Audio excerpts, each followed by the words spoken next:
Welcome, everyone, and thank you for joining us today at the Fight to Unite podcast. I am excited to be here today with our special guest, Ms. Sheena Holmes. Hi, everyone. Pleasure to be here.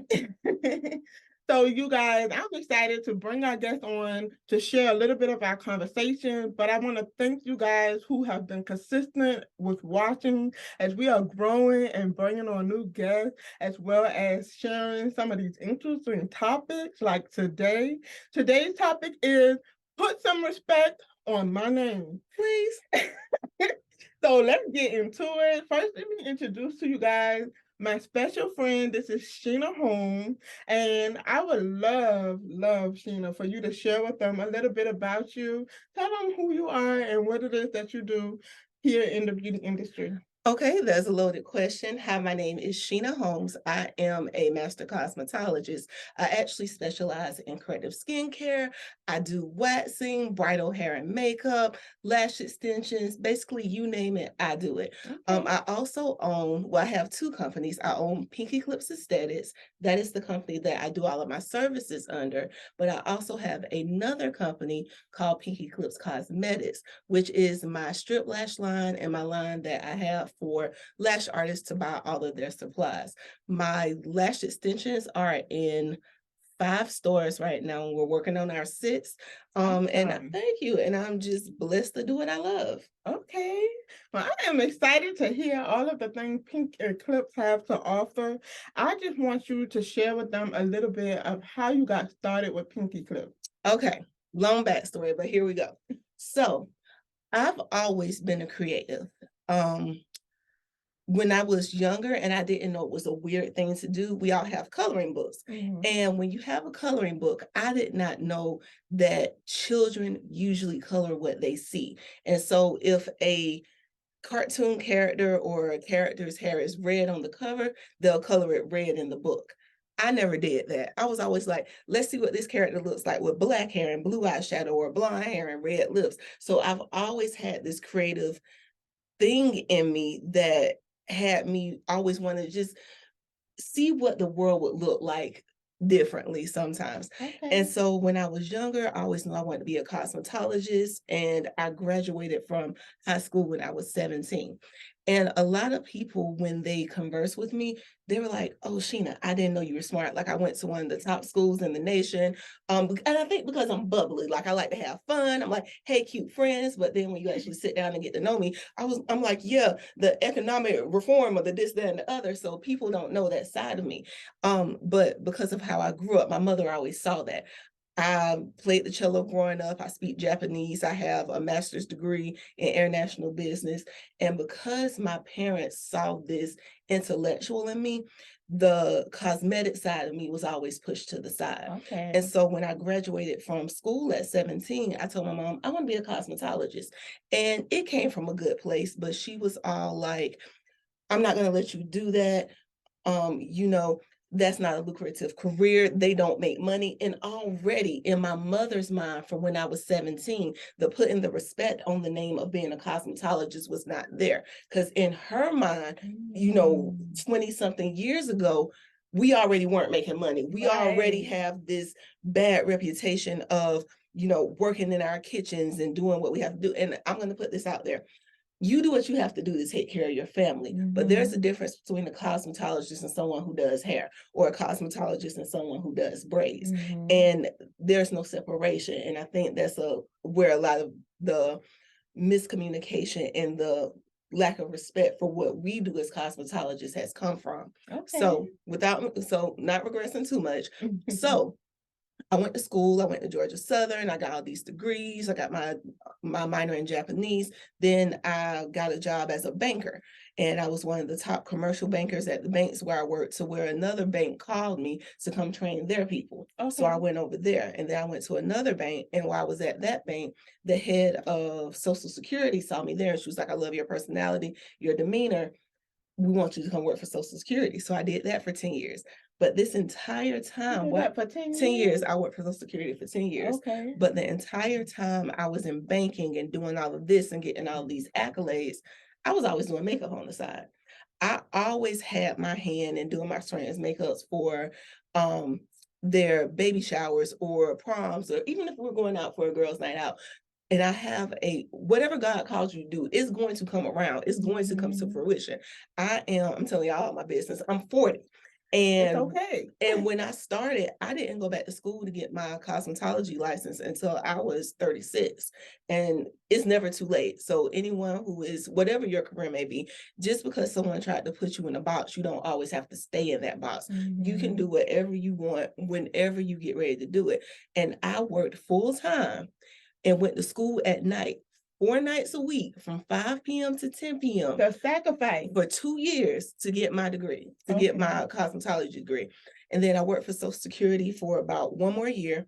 I was saving up my money. And when I jumped with the goal. I moved with intention. And that's another thing people don't do. They don't move with intention. I planned, and y'all don't see that part. Like social media doesn't show you what's going on.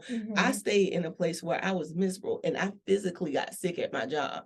And I had to be out for about 30 days. And when I went back, management didn't check on me at all. Like the entire time I was out, I got a text when I got ready to go back, and it said, "Sheena, are you working overtime this weekend?" And I was like, it's time for me to go because I'm not valued here. And I wasn't going to jump from one place where I was not valued into becoming a cosmetologist and staying a person who wasn't valued. So when I decided to come into this field, I decided that I was going to do it with intention. I was going to do it purposefully, and I was going to make a name for myself so that you can't mistake the service that you get from me with the service that you get from someone's home. So that's kind of where I got to where I was. It was really just, as far as my journey, it really was just me positioning myself in the right places and God putting the right people in my path. So when I first started out, I actually did a makeup for one of my friends for their baby shower. And the gentleman who was her photographer happened to be like a very well-known photographer in the area. And he put me on to a networking thing where it was like called Shutters Over Savannah. So when I was there, the head of that, like I didn't know anybody there. And so what ended up happening was I'm sitting at the tent because I'm hungry. This is my first real opportunity. This is the first time I'm not just doing a friend's makeup. It's all these professional models and we're going for publications and all of this stuff. And the head of that, everybody had went to lunch. And I stayed in the tent because they had been doing this for a while and everybody, models, you know, they know who they want for their makeup artist. So nobody's really coming to me, right? Because they don't know me at all. And so what happened was when everybody went to lunch, I stayed behind. And so when I was the only one in the tent, they were still shooting different scenes. The head of it happened to come to me and ask me to change her makeup for the next scene that was coming up. Well, I don't know who this lady is. Okay, so I'm changing her makeup, you know, took me like maybe 5-10 minutes because we just changed eyeshadow, lipstick, put a new blush on her, that was it. Well, she got published in an international magazine from the makeup that I did. And she called me and she was like, "Hey, we got published internationally for the makeup you did." Wow. And she was like, "You were super quick." Like, because I've been doing it my whole life, like the color combination stuff, color theory, I have that. And what happened is she happened to be Mrs. Tennessee. And she actually put me on to do her pageants and stuff. And she started introducing me to her network, and that network introduced me to their network. And that's basically how my career grew, from continuing to do what I love and going for and just being in place to meet the right people and also being ready for those opportunities. Because I could have went to lunch and that's it. Like, you have to be ready because a lot of times opportunities are put on our faces. But each one is one, you got to see what's really for you because everything put in your face is not for you. But two, when that opportunity presents itself, be ready, be prepared. So that's my backstory. Wow, I love that. So it's all about preparing and positioning yourself for what you want. Correct. But the beauty of your story is it's okay to go down that long path that is actually preparing you for the big moment. Correct.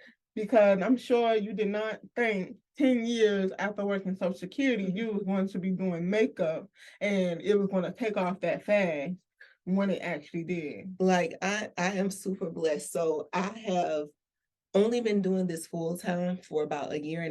A year and a half, that's it? That's it, like full time without it just being part time for fun.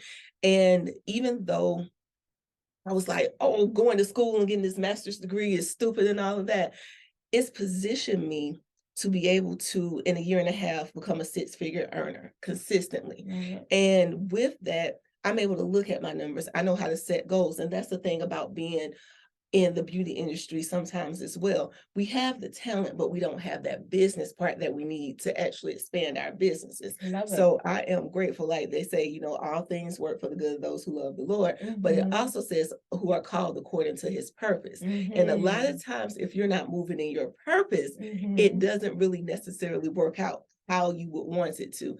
And a lot of times, me even looking back on my life and me being able to even grow a cosmetics line. Like a lot of people don't know about, the cost of your goods, so your inventory, your markup rates. Like these are all things that I learned in school that I may not have that at the time when I started. I didn't have the Mhm. resources to pay anybody to Mhm. do, but I was, the most high positioned me in that position to where I have everything that I need to get to where I'm supposed to go. And the crazy thing is, I'm just getting started. You So, just get like, a year and a half and that's you've it. done some major things, but you're still, I'm sure there's still some things God have lined up that's Mhm. going to even take your business to an even bigger level. Well, I feel it and I'm excited about it. Okay, so I guess you got to do the same thing. Prepare a position for what it is you're asking for. One thing I want to ask you is when you came out of beauty school, did you work under someone or did you freelance or were there other organizations or businesses that you were a part of that prepared you for actually becoming a owner? So I never worked directly under anyone. What happened was I did a lot of fashion shows and a lot of pageants. But when you do fashion shows, what you end up doing is working with a lot of great artists who are called from other places because they're looking at your portfolio and they're like, okay, we want this person, and this person. One thing that I would advise, excuse me, one thing that I would advise in this industry is learn from people. Don't look at people as competition. The reason I was able to get to where I feel like I've gotten to so quickly is because the people who were on those sets with me, I watched them and I watched how they worked and I watched how they interacted. I watched the products they use. Even to this day, I just did a show for SCAD last week. I'm in these people's kits. I'm like, what's in your kit? Can you show me how you did that? How did you Mm. do this makeup? And I think a lot of times, and going off on a tangent here, but I think a lot of times when you're in the beauty industry, you look at people as competition. Mhm. And we're not competition to each other. I, I feel like competition is when you and another person are going after the same exact thing. So, Mhm. for example, if I'm running a race and we're both going after the goal, that's competition because we're going after the same thing. If I'm in school and I'm trying to be the valedictorian and you are too, that's competition because I'm going after that same exact thing. Mhm. People who are makeup artists, lash artists, whatever, they're not my competition because I'm not going after your client. So if I'm not trying to get that same exact client that you're trying to get, what are we competing for? We're colleagues. We're in the same industry and we can learn from each other. Yeah. Stop looking at everybody as your competition because if you are not going after that same exact goal, I'm not trying to build my business like you're trying to build your business. I'm not trying to do a podcast. We're both doing bridal stuff, but we're not going after the same clientele. Yeah. You're not my competition. So me telling you how to get to where I got is not hurting me. Love it. And we have to stop looking at each other like that. At all. I gotta share with you guys. Sheena is one of my go-to persons where we learn from each other. And I think the benefit of that is that a lot of mistakes you make in life or in your business, you're not making those mistakes for yourself. You're definitely making it for other people too, That's because good. you can share that with others and it can help you with making sure that you position yourself in even different way. It's like heed you from destruction. So one thing that I want to ask is you mentioned that you are a master cosmetologist. Yes. Can you please share what is a master cosmetologist? So a master cosmetologist is someone, if you think about it in scientific terms, we're almost like your general practitioner. So you can come to me. I am licensed to do nails, facials, hair. Pretty much anything in the scope of the beauty industry, I'm licensed to do. Right. So that is what a master cosmetologist truly is. I think a lot of times when people think of master cosmetologist or even a cosmetologist, you think of someone who does hair, but we do way more than that. Way more. Exactly. So, it's up to us to start getting out here and actually letting people know who we are. Okay. And then also you mentioned that you were an esthetician. Can you please elaborate a little bit more on what they have, what an esthetician are? Yes. So I'm about to step on some toes. It is what it is. I am, by definition, technically, everything, all my licenses is I'm a master cosmetologist. However, because of the respect factor that a cosmetologist gets, I tell people I'm an esthetician. An esthetician is only a part of what I'm licensed to do. However, when you put the term esthetician out there, it carries a little bit more weight. So an esthetician is allowed to do skincare and lashes. That's basically it. I'm allowed to do way more than that. But because of how the term cosmetologist has been positioned and how I'm trying to position myself in my career, unfortunately, I tell people that I'm an esthetician instead of a cosmetologist because I get more respect when I enter a room. And I want us to change that. I want us to learn as cosmetologists to put it out there with the respect that we deserve, because we're not just hairstylists, we're scientists. Like if you go to a biologist, a psychologist, a trichologist, all the other ologists, you expect to pay. You expect that scientific terminology that they're going to use. But then I say I'm a cosmetologist and I tell you that something is $120 and you don't want to pay me. But you're going to sit there and pay that trichologist or that sociologist thousands on your insurance. When I went to school, and I have the scientific knowledge that they have, but the issue is when we come out of school as cosmetologists, we don't take the time to separate ourselves from people who just do hairstyling. So when you come into my studio, you're getting this education I paid for. Even if I'm doing a lash lift, I'm telling my client, they're like, oh, what's a lash lift? Well, what we're doing is a curl reformation, where I'm changing the chemical balance of your disulfide bonds, and we're redoing X, Y, and Z. I'm helping somebody with their hair. Oh, I'm looking at your hair. It looks like you have low porosity or high porosity. I'm using that terminology. So when you come to me, you understand that I'm not in my kitchen talking about, oh, girl, we finna curl this hair. And there's nothing wrong with that. But what I'm doing is I'm letting them know that I have that knowledge, and I'm separating myself from you thinking that I'm working out in my kitchen. Even when I'm doing something as simple as lashes, well, we're looking at the weight. We're looking at your eye shape. Tell me what you're looking for. And people are like, oh, I want a cat eye. Well, based on your eye shape, that may not be the best fit for you because this shape is going to do this with your eye. Nobody, I get a lot of, nobody's ever explained that to me. Even when you're doing hair, people think, oh, they're just putting my hair in a ponytail. No, but you're looking at the nape, you're looking at the parietal ridge, you're looking at the occipital bone to get your reference points in order to figure out how to recreate that style that they're seeing. They don't know we're doing all of that because we don't communicate that we know these things. So, it's up to us to put it out there. That's so key that you point that out. I think just listening to all of this, it sounds like we need to get back to the basics. Correct. We need to get back to the foundation. We need to get back to those structures of why and how we create curls and explain that to clients. And I think that's what makes it almost like a little bit more of an experience because clients are going to start to see that my stylists do know a little bit more than me. And also, this stuff is not really shared on social media. Correct. This stuff is not shared on YouTube channels. They're just showing you how to style hair or how to apply certain things, but they're not giving you the educational factors of why certain things have to be done a certain way in order for you to get the result to your hair or your lashes or your skin. And I think that is like key, getting back to education. So one thing I wanted to ask is, why do you feel like we've lost our value in the industry? Because you shared, it's like, I love the fact that you shared you know, where you are, you're sharing that you are an esthetician, because it's almost like shame to say I'm a cosmetologist because there's no respect there, there's no value there. And it's not that it's not there, but it's like it's not respected in our community. So what do you feel like? How do you feel like we've lost that value? I have to be very careful with my words right now. The biggest thing that you just said was in our community.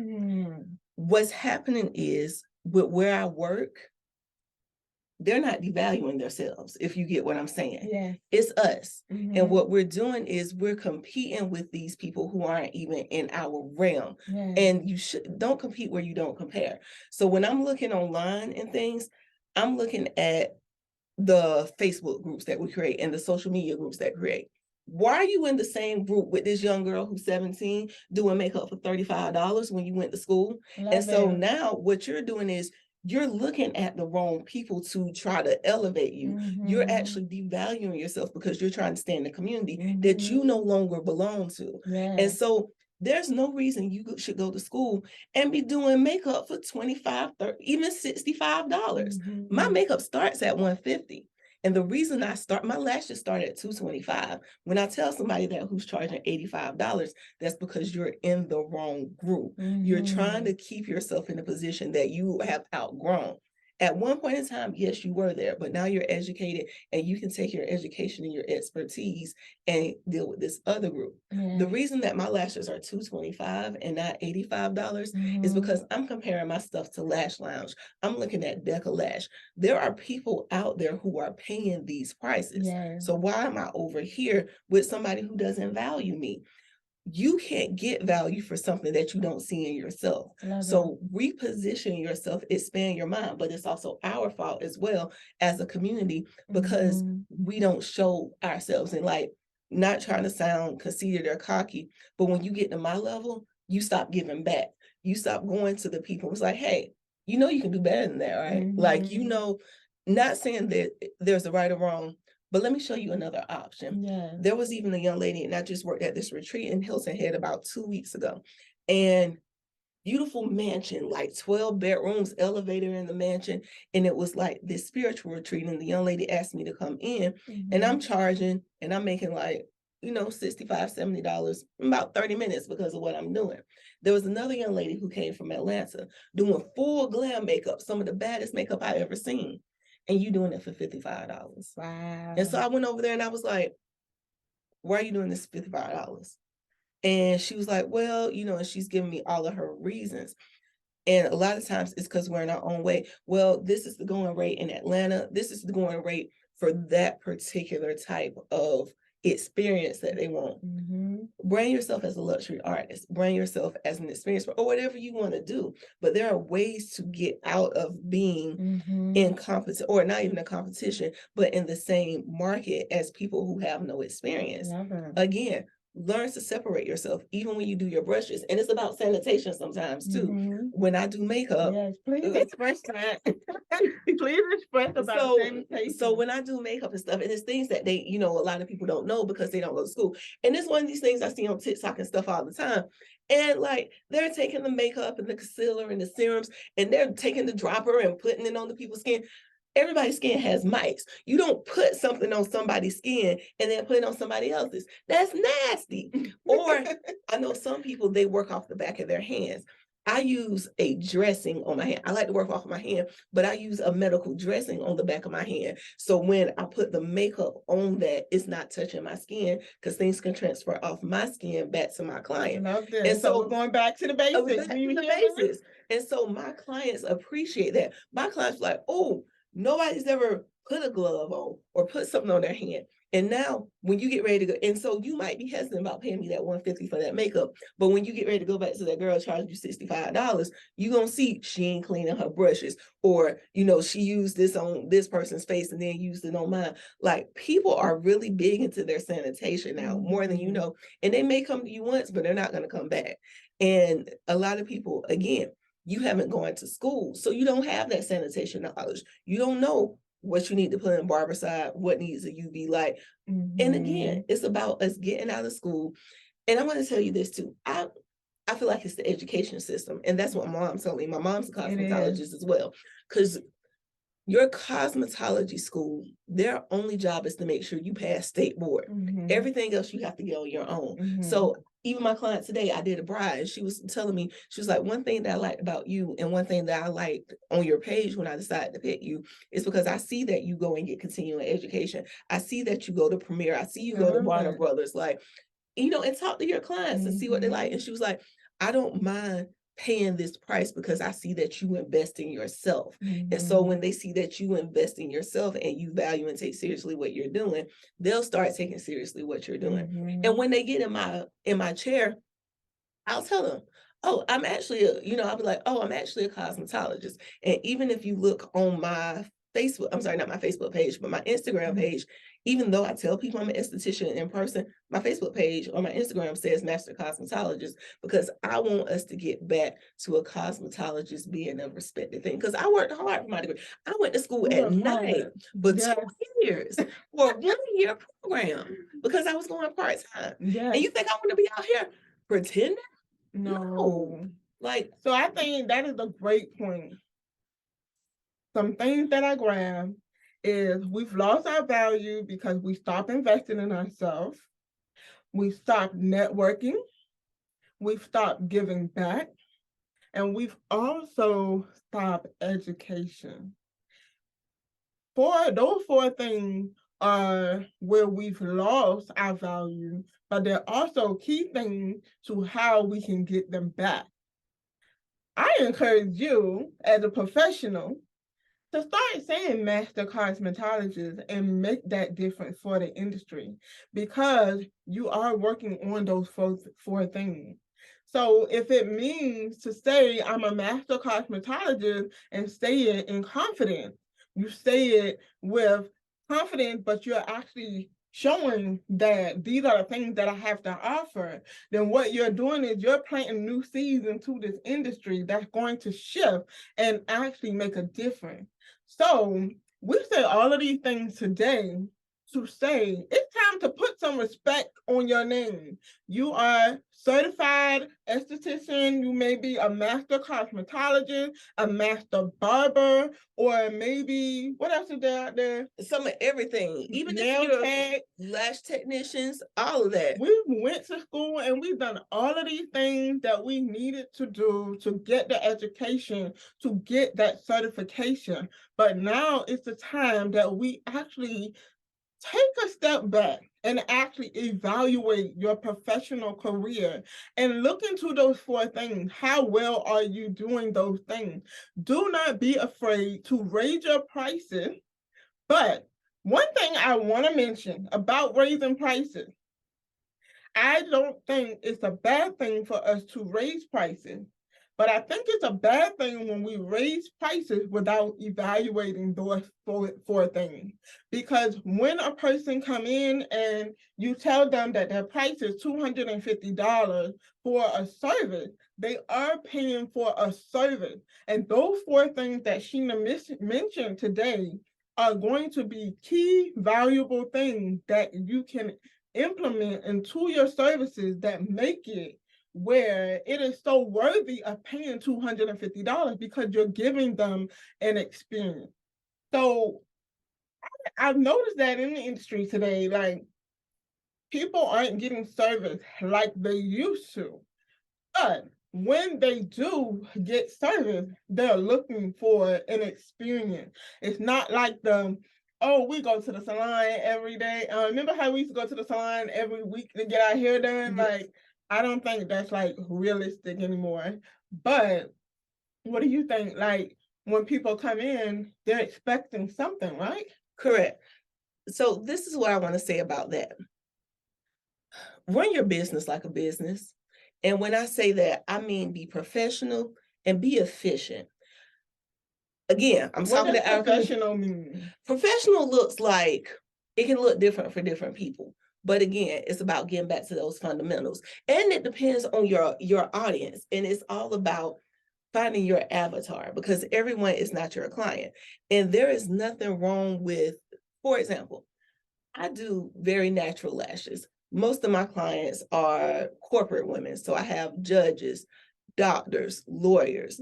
They're not looking for big giant lashes or those butterfly lashes or a lot of heavy makeup. There's nothing wrong with that. There's a clientele for that. My clientele is a little bit more mature. So when they come in, again, it's about that experience. So I have a diffuser with a very soft scent in it. I have either jazz music or orchestra music playing because that's what my client is looking for.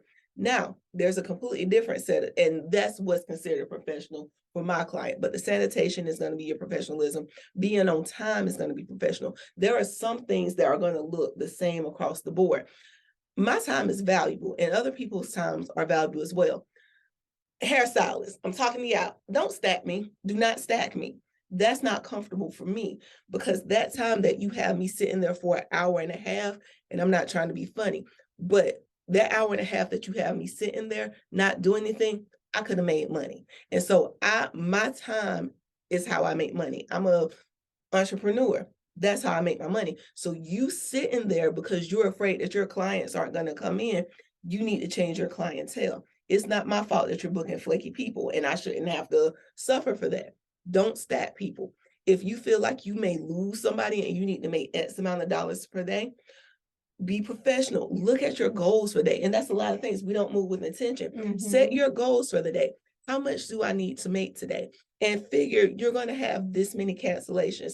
And even if you figure in one cancellation a day, set your prices that it makes sense. So even if that person cancels, you're still good. I was just out for St. Patrick's Day for 4 days. But because I set my goals, I made sure I hit my monthly or my semi-monthly goal before I left. So when I came back, I'm fine. So it's about running your business like a business. Set your goals, be intentional with how you move, make sure your sanitation is on point, speak with the scientific terminology that you've learned, and give the person the experience they're looking for. My corporate client may not want the same experience as a 21-year-old who's about to get these big butterfly lashes and go to the club. And if you want to put on some bootsy or something, if that's what your client is looking for and that is the experience they're looking for, there is nothing wrong with that. But it's about getting back to your avatar, figuring out who your client is and creating that experience that they're looking for and pricing yourself accordingly because you're giving them the experience you're looking for. Even though they're about to go to the club, you still need more than $45 for the lashes.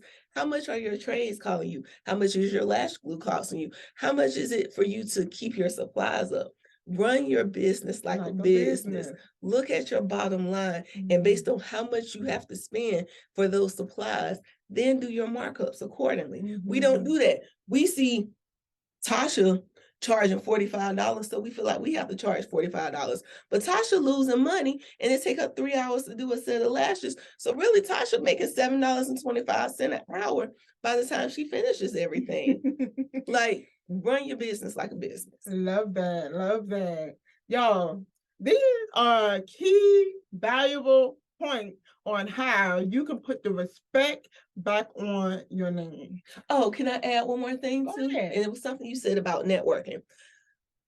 I'm a member of the Savannah Chamber of Commerce. I'm out here, affiliated, I pledge Zeta Phi Beta. I'm in a lot of these professional places. I'm doing She Hustles, like I'm out attending these events. I never see us there.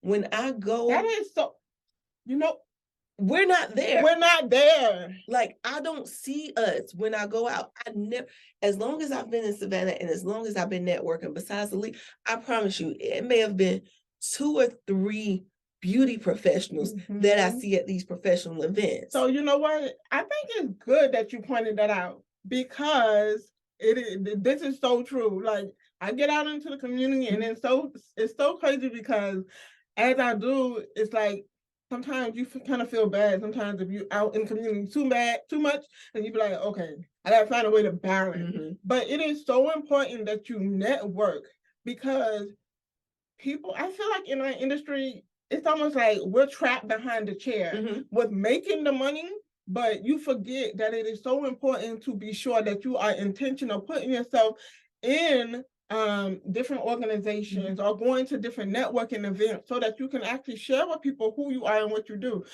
social media is not the only way to market or to network. Like, some people aren't getting on social media, or the algorithm is messing up the flow where some people not even seeing your post. So I think that's so important, of being intentional, of finding networking group, organization. What else? What else did we mention? Events. Just the events to go to, like putting yourself in front of the right people. Yes. And I'm going to tell people, so there are two ways you can grow your business. And I was talking to Aaliyah earlier about models. We were talking about something different earlier, but there's not one right business model. It depends on what you're trying to do and where you're trying to go. So with me, if you go to my social media right now, I have maybe 1,800 followers, but I have a six-figure business. You can either grow your business vertically or you can grow your business horizontally. Growing your business horizontally means you're out here trying to get followers, and that's what social media makes you think that you have to do. Like, you have to be out here, you got to have 1 million followers and all of this stuff. You don't necessarily. I grow my company vertically. So what that means is Aaliyah is finna come to me to do her lashes. Then she has an event coming up. She's about to come to me to get her makeup done. Then she's about to be in a wedding, or she's getting married. Now she's coming to me to do the hair and makeup for that person. Then her child's about to go to prom. So now her child needs prom hair and makeup. And so sometimes you don't have to be out here in front of everybody. You just need a good clientele that's going to come to you for multiple things. Oh, and then it's summertime. So now she needs her waxes, and she needs Brazilian and all of that. So like looking for opportunities on one client. Exactly. Like, learn to grow your client. Again, being a professional. Find a business to model, even with add-ons at the end. I may do somebody's lashes. They might have a little mustache. Hey, and I'm not ugly, but I was like, hey, I noticed you have a few friends on your lip. You want me to get that off of there? And so I'm upping my ticket sales. But again, even though I'm, doing lashes and stuff, I still have that business mindset on. And I'm still, just like when you go to Publix or Walmart, anywhere, they have all that candy and stuff. Those are impulse buys. Learn again about your business. What's an impulse buy that your client can have? And a lot of us don't sell retail. Do you know how much money you're leaving on the table? That's a whole nother podcast. Listen. Okay. That is a whole nother podcast. And it is on the way. Okay. So we definitely got to share about retail on upcoming podcasts. Stay tuned for that one. Okay, my bad. But listen, it's real. It is the real deal of what we are facing. And that was our main focus today, is to share ways on how you can put respect back into your name, the things that you paid for a couple of years ago, maybe years ago.